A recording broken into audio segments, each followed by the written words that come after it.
boxing fans. Welcome to the brand new boxing discussion show. We search out a lot of boxing, latest news, views and gossip from the boxing world. We pull no punches. Press the button, subscribe.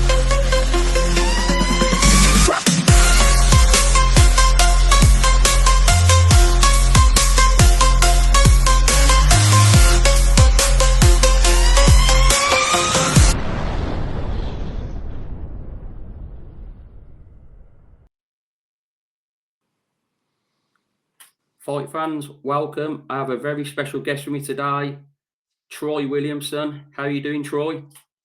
Yes, mate, I'm all good. How are you? Yeah, I'm good, thanks, mate. Shame about the weather, but every time I come on and do these interviews, it's always the same, unfortunately. It's horrible, isn't it? It's horrible. It is, but that's the UK. I'll get straight into it. You've had 24 fights, 20 wins, 3 losses, 1 draw, 14 wins by the way of KO. You've been a former British champion at super welterweight division. You've been very vocal on social media lately of stepping up to 160, the middleweight division. Can you tell us a bit more about this? Yeah, it's been a long time coming. Stepping up to 160 should have happened a fair few years ago, but it didn't. But it's eventually happening now, and I want big fights. I want real fights only. So I'm calling for the names that I want, and I think the names that will generate a lot of interest, and that makes sense as well. So yeah, there's no point really. Obviously, I know what level I'm at, and I know obviously where I want to go. So it's pointless me going fighting journeyman. I want pot fights, so and I'm ready to get straight into the mix. Yeah. Well, one of the names you've been calling out, obviously he's a great ticket seller like yourself, Nathan Heaney. You've been vocal about him on social media. Obviously, this is a fight you're trying to get into. How do you think you would be willing to jump straight into that fight next for your first fight at middleweight?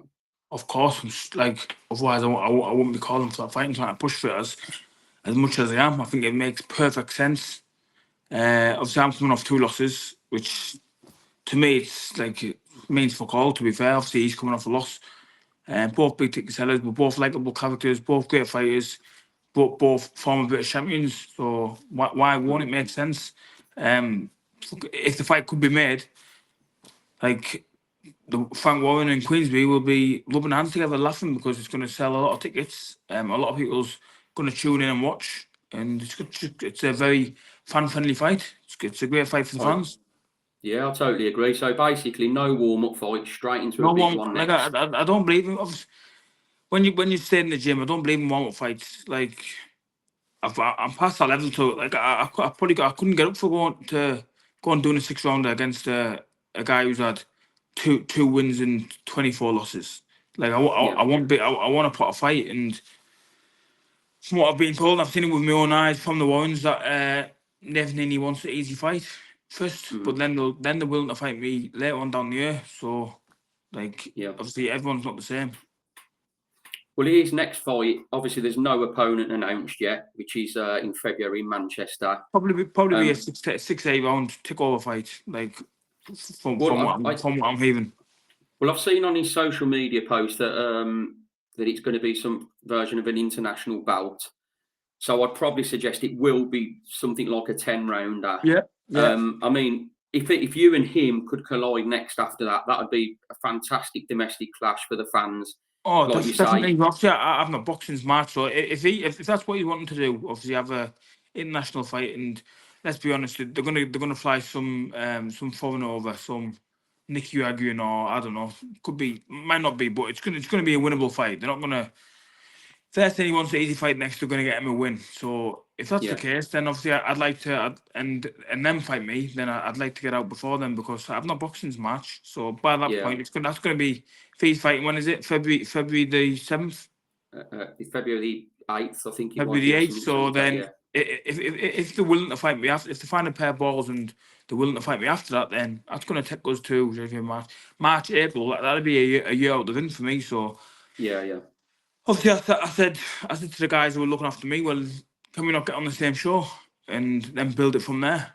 If they're going to Yeah. get him a winnable fight, get me on the same show and then build it from there. So just have to see what happens. Yeah. Well, another name I saw you mention on social media, he actually, I had him on my show last week, Tyler Denny. Another fantastic domestic fight. I mean, if it wasn't, say, Nathan Heaney you could get next, would it be someone like a Tyler Denny or something like that? Yeah, of course. Like I'm a pot fighter. I'll fight anybody as it's shown in the Yeah. past. So I seen a little clip of the interview you done with Tyler, and he was obviously he was just respectful, saying obviously how much of a good fighter he is. He was, But yeah. at the same time, he was basically saying that like he wants bigger fights. Like, do you know what I mean? Like, what bigger fight can you get than fighting yourself for at domestic level for nothing on the line? For me, there's no bigger fight, in my opinion. Yeah, I mean, like I said, domestically, you versus Nathan Heaney, Tyler Denny. I mean, just them two alone, there is so many Yeah, brilliant of course. domestic fights to Do be you know what made. it, do you know what it is? It's easy for them to like sit there and push me aside. Like I can understand because I'm coming off two back to. I've lost two of my last three, so it's easy for them to Yeah, just like push me aside, say they don't want to fight because they know that me at 160 will give them a lot of problems. So yeah, obviously, and there's a lot more easier fights out there than to fight me. So yeah, they can just say, well, he's lost two of his last three. What's he bring to the table? It's easy yeah, for them yeah, it's easy to get pushed aside at the minute, but like I say, I'm just obviously taking it in my stride. Obviously, I know why they'll push me aside, and I know why they'll go obviously other ways and get other fights. But because obviously I'll be a handful at 160, and like you yeah, say, obviously when I get all it is an opportunity. I'll get another opportunity, and when I do, obviously I'll show that I'm a force to be reckoned with at middleweight. Have you fought at 160 middleweight before in your career? You have, haven't you? Yeah, I fought 160 and 166, just like when I've Yeah, I saw obviously that. Yeah, yeah, after the Kelly, I got surgery on my elbow. yeah, So obviously I had like a bit of a warm up fight then, and that was at 166. Uh, but yeah, I fought at 160 as well, and you can see the difference. You can see the difference of me even on the scales, and even fighting. There's just a lot more explosiveness when I'm carrying a little bit yeah, more weight. I could fight at 168. I'm big enough to fight at 168, and I think domestically yeah, as well. I think I'll cause a lot of problems there as well. yeah. Well, your last fight was against Ishmael Davis. Do you think? I'm not looking sort of like for excuses or anything like that, but do you think it was the weight that hindered you? I think it was the weight that hindered me in all my defeats, and that's not uh, making an excuse because I've never lost a fight and then said, "Oh, it's down to the weight." Never the once done that. I struggled to do the weight for the struggled to do the weight with the Mason Cartwright fight first, but I won that fight. That was a telling point to basically say, yeah, move up because I had a bit of a funny turn. I made the weight, but as you could see, that was the first ever time I got clipped and I hit the canvas Yeah, by a shot that I shouldn't really went down off. But that was probably the telling point to basically say, yeah, but it's time to move up now. Obviously, I was still unbeaten then. I was British yeah, champion, but obviously I made the weight, so I continued to do the weight against Kelly. Got beat off Kelly. Then I got surgery on my elbow. I was having a bit of an injury. Never want to come out publicly about that, but obviously my elbow was fucked for the full camp and obviously yeah, through that fight. But I made the weight there. Thought Kelly got beat. Still knew that I could do the weight, so obviously I made it again against Kevin Agiago. Because I made the weight, I kept making it. So until I failed the weight, obviously bad against Ishmael, which I tried to make the weight. Again, I had another funny turn trying to make it coming £4 heavy, which was a lot. That was the final straw to basically say, yeah, your body can't do it no more. Time to move up. So yeah, really, it was right back. It was right back from the Mason Cartwright fight, and obviously I won that fight, defending my yeah, British title. But that was basically when I knew that I was struggling with the weight. But because I kept on making it, I kept on making it. Staffed yeah, it sounds that if I made it against fucking Ishmael, I might still be doing 154. So obviously it was like you say, I know I got beat, but yeah, that was blessing in disguise just to basically say your body can't do the weight no more, time to move up. So I've got Yeah. a lot of people. I've got a lot of doubters, and I've got a lot of people to prove wrong at 160, and to show them that Yeah. the wasn't over. Still plenty of big fights left. No, full respect to you for saying that, just open and honest. What did you think of Brad Pauls versus Denzel Bentley last night? I thought it was a good fight. I thought it was a very good fight. Very good. I thought obviously Brad Paul as the champion. I don't think he went in then like forced the fight. I don't think he pushed the pace enough. I don't think he let his hands go enough. But yeah, I think the right man won. Denzel boxed superb fight. Good fight. It was a very good fight. I just thought a little bit that Brad Pauls grew into the fight a little bit, but when the knockdown happened, I thought that was the end of the ascendancy of Brad Pauls.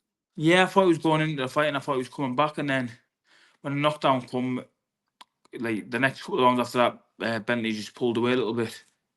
Yeah, I totally agree. But like I say, I mean, another brilliant middleweight domestic great fight last night. I mean, if you look at the players in the middleweight division, you've got, we had obviously Brad Pauls, Denzel Bentley last night. You've got Hamza Shiraz going on to world titles, Kieran Conway, the Commonwealth. You've got the Shaquille Thompson, yourself, Tyler Denny, Felix Cash still going after the Tyler Denny defeat. There's just so many brilliant fights to be made in that middleweight division, just domestically alone. And if we can, there is, and if we can help try and get these fights on, it's only going to benefit the fans for how good and entertaining these fights will be. So hopefully you can get something big next. Yeah, hopefully, mate. Hopefully, just got like you said, just a bit frustrating, a bit of a frustrating time. But obviously, when my time comes, I'll show everybody that I'm the man at 160. Yeah, and if we look back at Ishmael Davis as well, I mean, he's going on to another Saudi card now. Yeah, I've seen that. Yeah, I've not seen much of the guy, but I see a lot of people writing him off already, saying that he's gonna clean him out and things like that. But like you say, he's a very good technician. Ishmael Davis, he's a true professional. So I can't see. I don't think it doesn't matter who it is, what level they are. I can't see anybody going in there and cleaning him out. If I'm honest, I'm not seeing much of the guy, but he's obviously, if he was matched up with Madrimov, then he's obviously going to be a good competitor. Oh, well, the thing is, you can't knock Ishmael Davis. He's willing to step in at like a few weeks' notice. He done it before, so he's doing it again. So hats off to him. So going on to 2025, is this going to be the year, the rebirth of the Trojan? Yeah, I believe so. Obviously, I've got a lot of self-belief. I'm hungry. I'm more hungry than ever, just to, like I said before, prove a lot of people wrong. There's still plenty of miles. There's no miles on the clock. I wouldn't really say I've had a lot of hard fights, and I've had a lot of entertaining fights. I've not really had a lot of hard fights. I've not been battered around the ring. So yeah, I believe so. Obviously, I'd like to get out in like late January, February time, if not March at the latest, and then push on from there. But yeah, hopefully by the back end of 2025 or middle of 2025, I want to be fighting for titles at 160. Okay, Troy, that's fantastic stuff. That's everything I wanted to get out of you today, and I wish you all the luck stepping up to 160 middleweight division. As I've said, I can't say it too many times now. There's some great fights for you there to be made. Hopefully, you can get something like a Nathan Heaney or Tyler Denny. Fantastic fights. Yeah, I'd like to say, Mike, whether it not be Nathan Heaney, Tyler Denny, all the others that you mentioned, Conway, Shaquille Thompson, Felix Cash, I'm willing to jump in and fight any of these guys. Whether they want to jump in and fight me, obviously, I know that I've not got nothing to put on the table as of yet. But apart from my entertaining fight, so if there's anybody out there want to fight, you know where I am. Let's see, mate. Let's see if we can get this video out there. See if we can get help with some fights. But this will be going out today on social media, and we'll put it on the X platforms. I'll share you in everything, mate. And fantastic from you on. Thanks for all your time, and wish you all luck for 2025, mate. Thank you very much. Thanks, Troy. Cheers, mate. Thank you. Bye.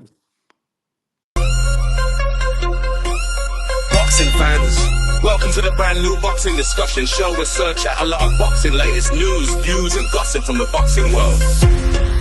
We pull no punches. Press the button, subscribe.